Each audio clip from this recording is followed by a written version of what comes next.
DJ is part of the group that's here with us. If you've been at Kids Club, New Heights Church in Columbia has been with us every day, helping out. If you played in the tournaments, you've seen them. They've been helping us out. And DJ was supposed to come with New Heights last year, but some things happened. And when the youth group got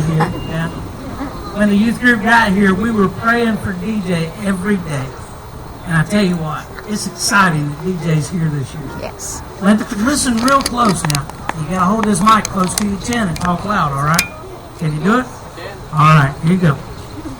Okay, as you know, my name's DJ, obviously.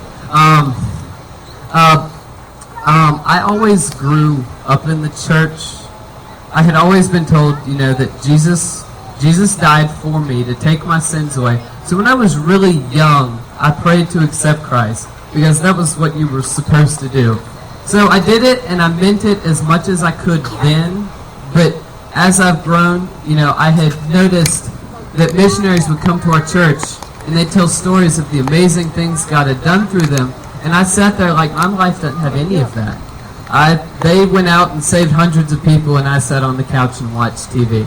So it was really upsetting because I knew my life was missing something, and I did everything I could.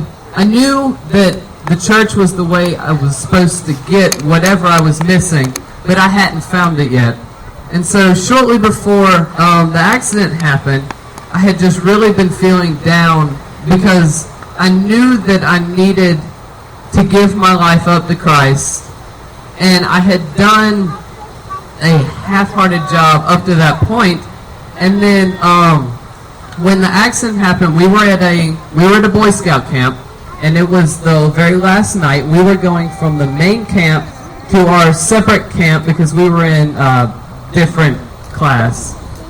So we were going up there. The driver took a turn, I guess, too fast. The van flipped over. Most everyone was kind of okay. And I was stuck inside of the van with half of my legs sticking out of a window, and the rest of me was inside laying in a pool of gasoline. And I don't know how long I was up under that van, but it felt like the longest, 5 minutes that I had ever felt, because I was so alone and I was so terrified. And I knew at that moment that I did not have Christ in my life, because with Jesus you never should feel alone. And I felt terrified, and I was scared to death because I didn't want to die. Because I knew that if I died, I wouldn't be able to see my family again. And I would not be able to see my friends. And I didn't have what everyone else had it. So when I passed out and then woke up at the hospital, and then all the doctors told me, you were supposed to die 10 minutes after you came in. Those burns from the gasoline should have been enough to wreck your kidneys and liver, and I was fine. I lived. Obviously, I'm still here. I shouldn't have been alive. I should have bled to death.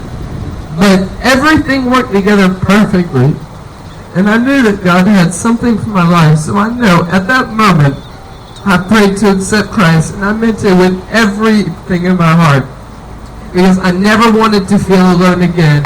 And I knew God had saved me once, so I knew that He could do it again. He'd saved me physically, so I knew He could save my soul for eternity.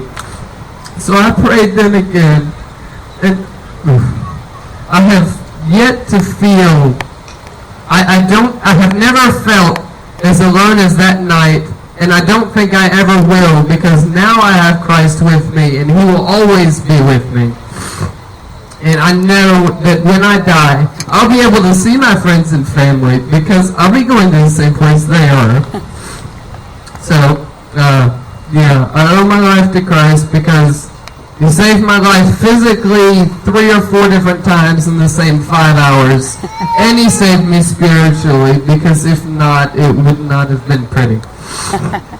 Yeah, that's all I got.